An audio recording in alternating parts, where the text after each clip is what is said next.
Hello students, welcome you all. Marketing and Retail Management paper 2 मधल्या market research and foreign trade या पेपरमधल्या 3rd चॅप्टरमध्ये buyers behaviour ग्राहकांची वर्तणूक या धड्यात आपण भेटत आहोत. विद्यार्थी मित्रांनो, ग्राहक हा कोणत्याही अर्थव्यवस्थेचा केंद्रबिंदू आहे. आधुनिक विपणनामध्ये तर ग्राहकाला अनन्यसाधारण महत्त्व आहे.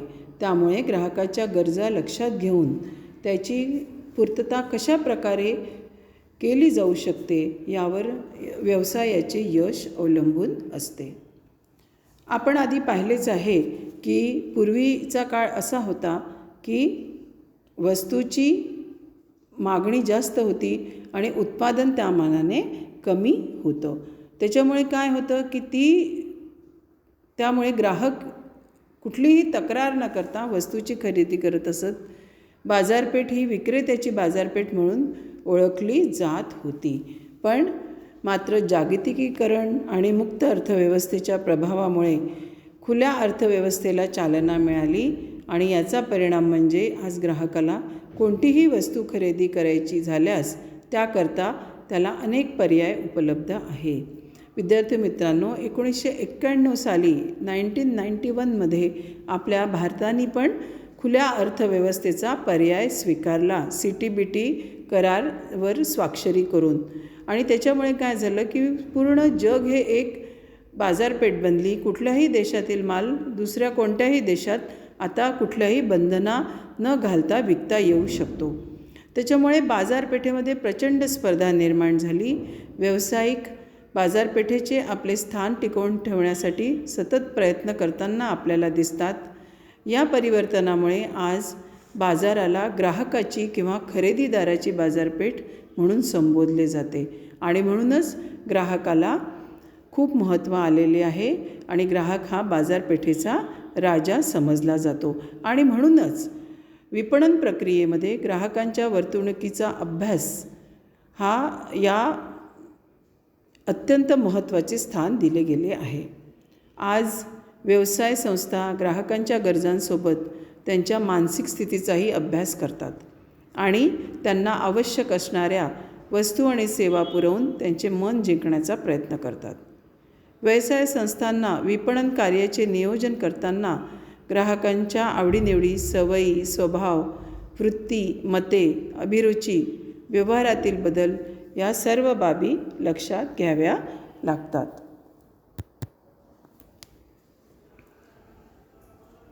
थोडक्यात असे म्हणता येईल की ग्राहक स्वतःच्या गरजांच्या पूर्ततेसाठी आणि इच्छांच्या समाधानासाठी कुठे, किती आणि कोणाकडून किती वस्तू आणि सेवांची खरेदी करतो हे त्याच्या खरेदी व्यवहारावर ज्या घटकांवर प्रभाव पडतो त्याला ग्राहकांची वर्तणूक असे आपण म्हणतो. त्याच्यामुळे विपणन क्षेत्रामध्ये ग्राहकांचे अत्यंत महत्त्वाचे स्थान आहे. कोणतीही खरेदी करणारा शेवटी ग्राहकच असतो. ग्राहकाची वर्तणूक ही संपूर्ण विपणन प्रक्रियेला प्रभावित करणारी बाब आहे.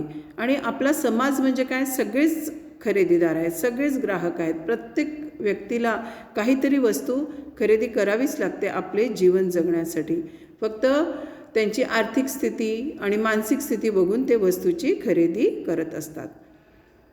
ग्राहकाची वर्तणूक ही संज्ञा फार व्यापक आहे. या संज्ञेमध्ये ग्राहकांना एखाद्या वस्तू किंवा सेवेबद्दल जाणीव झाल्यानंतर ती खरेदी करण्याकरता करण्यात येणाऱ्या सर्व व्यवहारांचा त्यामध्ये समावेश होतो. हे व्यवहार मानसशास्त्रीय, सामाजिक आणि शारीरिक अशा 3 प्रकारचे असतात. थोडक्यात सांगायचे तर वस्तूची खरेदी करण्याकरता ग्राहकांनी केलेल्या सर्व क्रियांचा ग्राहकांशी वर्तणूक या संज्ञेमध्ये समावेश होतो. त्याची व्याख्या आपण पुढीलप्रमाणे पाहू शकतो.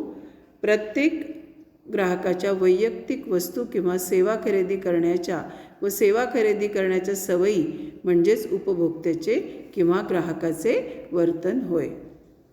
आता ग्राहकांच्या वर्तणुकीचा अभ्यास करण्याची का गरज आहे? जसं आपण मागच्या स्लाईडमध्ये बघितलं की मुक्त अर्थव्यवस्थेमुळे अनेक प्रॉडक्ट बाजारपेठेमध्ये उपलब्ध आहे. एका वस्तूसाठी अनेक पर्याय आज आपल्याला उपलब्ध असतात.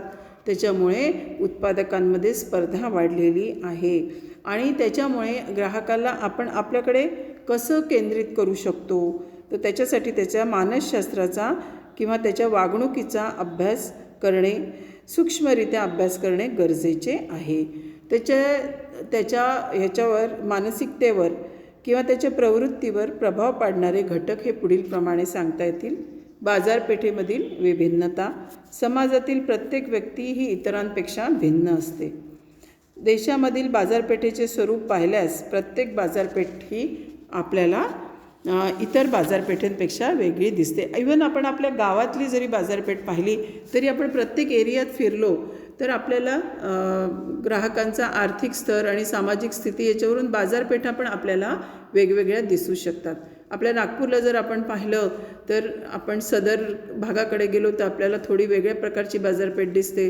बर्डीवर आलो तिथे सगळ्या प्रकारचे लोक येतात, तिथे वेगळ्या प्रकारची बाजारपेठ दिसते.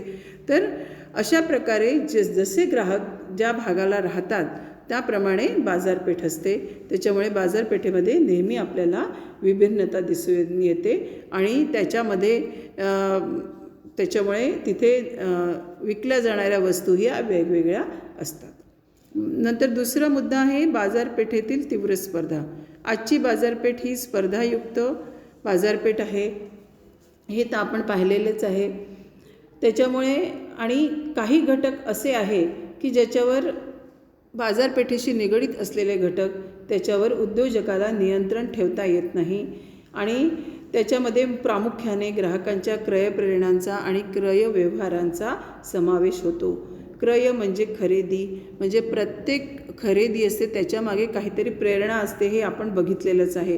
कोणताही व्यक्ती जाऊन खरेदी करतो, एक तर त्याला त्या वस्तूची गरज असते किंवा लोकांकडे आहे म्हणून तो वस्तू खरेदी करत असतो किंवा जाहिरात पाहून तो खरेदी करत असतो. म्हणजे प्रत्येक खरेदीमागे काहीतरी प्रेरणा असते आणि त्याच्यामुळे त्याच्या या वागणुकीचा अभ्यास करण्याचा उद्योजकाने प्रयत्न केला पाहिजे.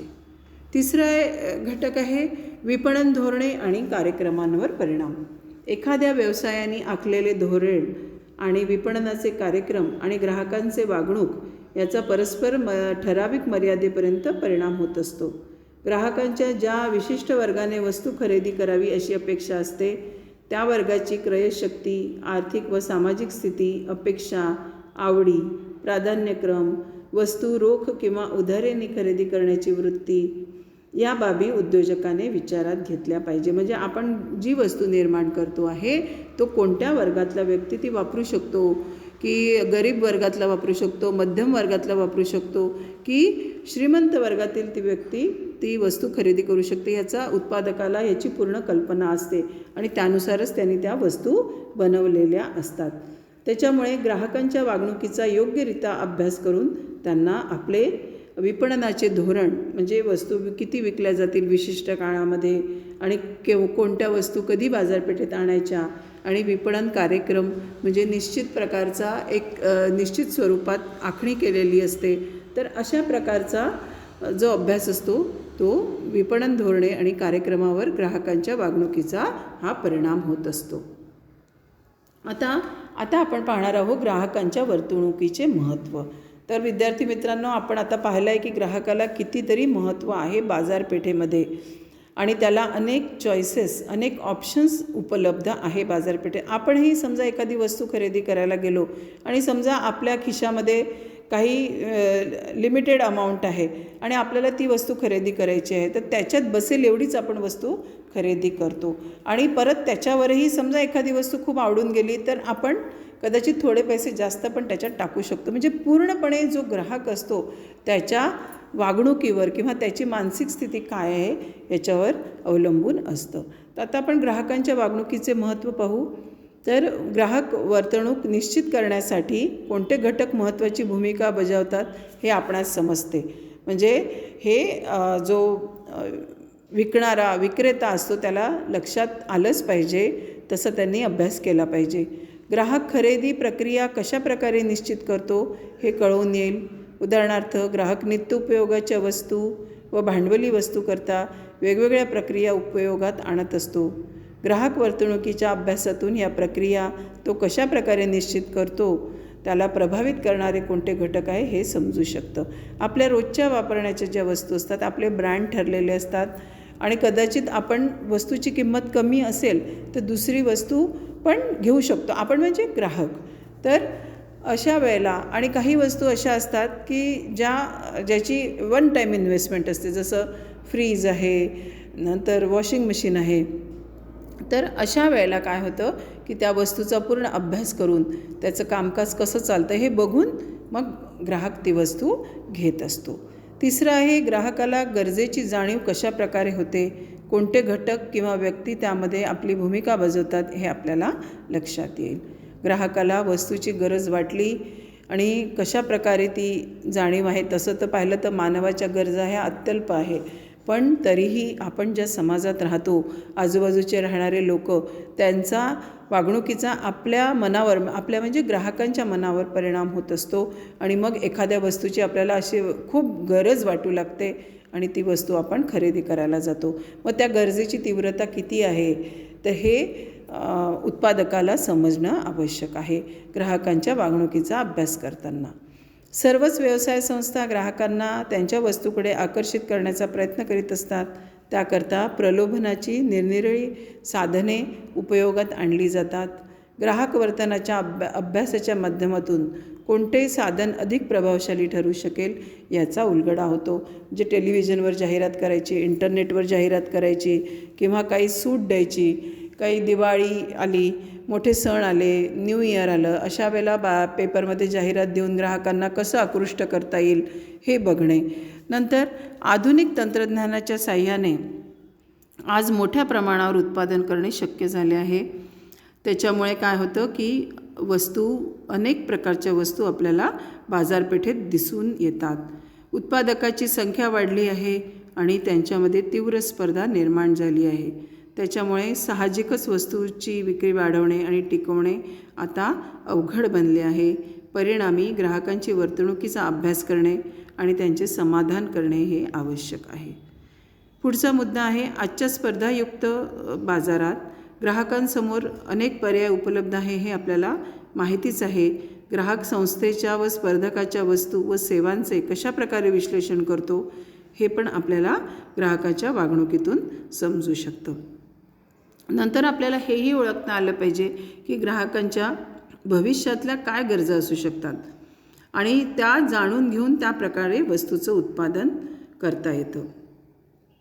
त्याच्यानंतर बाह्य पर्यावरणातील घटक ग्राहकांच्या वागणुकीला प्रभावित करत असतात.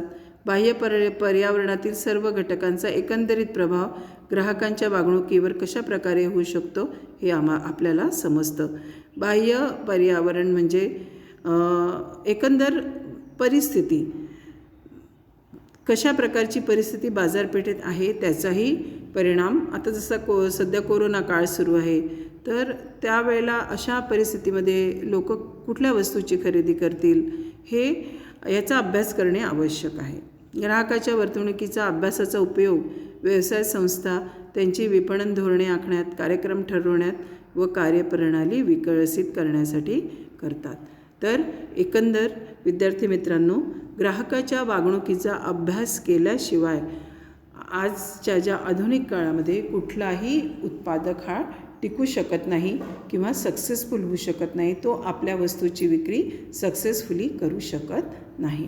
तर विद्यार्थी मित्रांनो, धन्यवाद. पुढच्या व्हिडिओमध्ये आपण भेटू आणि ग्राहकाच्या ह्या जी वागणूक आहे त्याची त्याला प्रभावित करणारे कोणते कोणते घटक आहे आपण पाहिलं आहे की पूर्णपणे ग्राहकाची जी खरेदी असते ती त्याच्या वागणुकीवर पूर्णपणे अवलंबून असते. तर ग्राहकाच्या वागणुकीला प्रभावित करणारे कोणते कोणते घटक आहे ते आपण पुढच्या व्हिडिओमध्ये पाहू. धन्यवाद.